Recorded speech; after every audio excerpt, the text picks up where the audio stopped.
Hello বন্ধুরা, বলো সকলে কেমন আছো? আশা করবো সকলে ভালো আছো। তো দেখো, আমার শরীরটা একদম ভালো না, মাথাটা খুব ঘোরাচ্ছে। কাল থেকে শরীরটা অসুস্থ। তো কালকে তোমার দাদাভাই সুই লাগালো, তারপরে ওষুধ দিল, তারপর একটু ঠিক আছি। তো আজকে তাও মাথাটা একটু ঘোরাচ্ছে হালকা হালকা করে। শরীরটা একদম ভালো লাগছে না আমার, কারণ এখানটা আমার থাকতে একদম ভালো লাগছে, যাতে এখানে খাওয়া দাওয়া ভালো হোক, সব কিছু ভালো হোক। আমার একদম খেতে থাকতে ইচ্ছা করছে না, আমার রাজস্থানে মন লাগে, রাজস্থানে খুব যেতে ইচ্ছা করছে। তো টিকিট হয়েছে আমাদের 13 মাই। আরও আগে হলে আরও খুব ভালো হতো।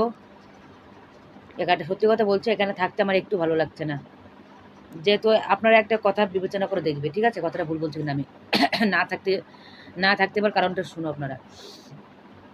এক তো আমরা ছোটোবেলা থেকে মানুষ হয়েছি অন্য একটা জায়গায়, ঠিক আছে? তো সেইখান থেকে এই কৃষ্ণনগর লাইনে চলে এসেছি থাকতে, মানে এখানে যেহেতু আমাদের নিজেদের লোক।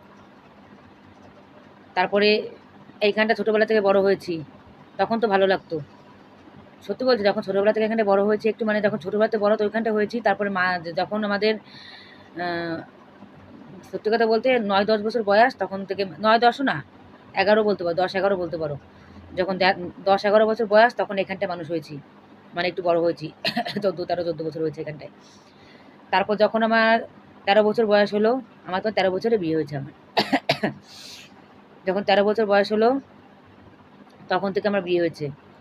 মানে এখানটায় এসেছি 1 বছর পরে বিয়ে হয়ে গেছে, ধরতে গেলে 1-2 বছর পরে বিয়ে হয়ে গেছে।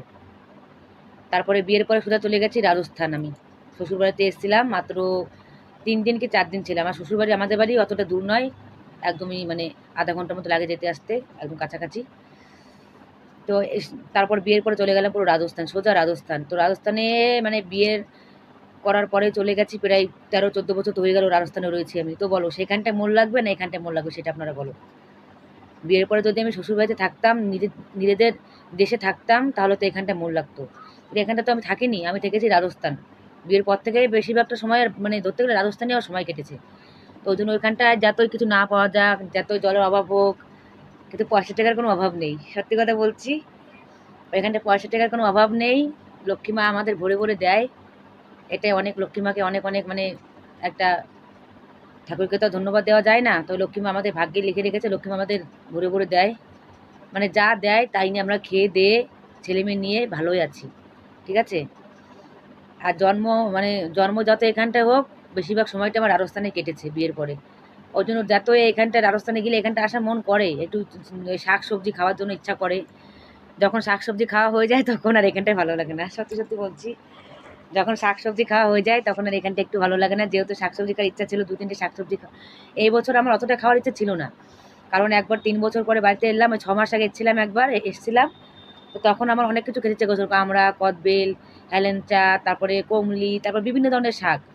তো তখন খেয়ে গেছি, পেট ভরে খেয়ে গেছি। তারপর খেয়ে যাওয়ার পরে তারপর আবার যে এলাম, এখন আসার ইচ্ছা ছিল না, যেহেতু শরীরে খাওয়া দাওয়া চাচ্ছিল না। যা খেয়ে খেয়ে গেছি, কমসে কম 1-2 বছর চলে যেত হামেশাই। যেহেতু আসা হলো আমাদের ভোটের জন্য, ভোটের জন্য আসা হলো, সেই ফাঁকে 2-একটা শাক সবজি খাওয়া হয়ে গেল, ঠিক আছে? তো এখন খাবার সব আশা মিটে গেছে। তো এখন আর একটু মন টিকছে না আমার, এখন আমি রাজস্থানে যেতে পারলে বাঁচি, সত্যি সত্যি বলছি, মন থেকে বলছি। এখন আমি রাজস্থানে যেতে পারলে বাঁচি, আমার এখন একটু ভালো লাগছে না এখানটায়, ঠিক আছে? তো এখানটায় যাই, আবার আগের মতো ভিডিও পাবে কন্টিনিউ, লাগাতার 3টে-4টে করে ব্লগ পাবে সারাদিনের ভেতরে। তারপরে 1-1 ঘন্টা লাইভ পাবে, ঠিক আছে? ফটো পাবে। এখানটায় এসে ভিডিও করার সময় একদম পাচ্ছি না আমি। তো আপনারা আমার পাশে থাকুন, আমাকে সাপোর্ট করুন, যেন আমি আরও আগামী দিন আপনাদেরকে ভালো ভালো ভিডিও দিতে পারি, ঠিক আছে? তো সকলে ভালো থাকুন, ঠিক আছে? আবার লাইভে দেখা হবে রাত 9টায়। Tata, bye bye.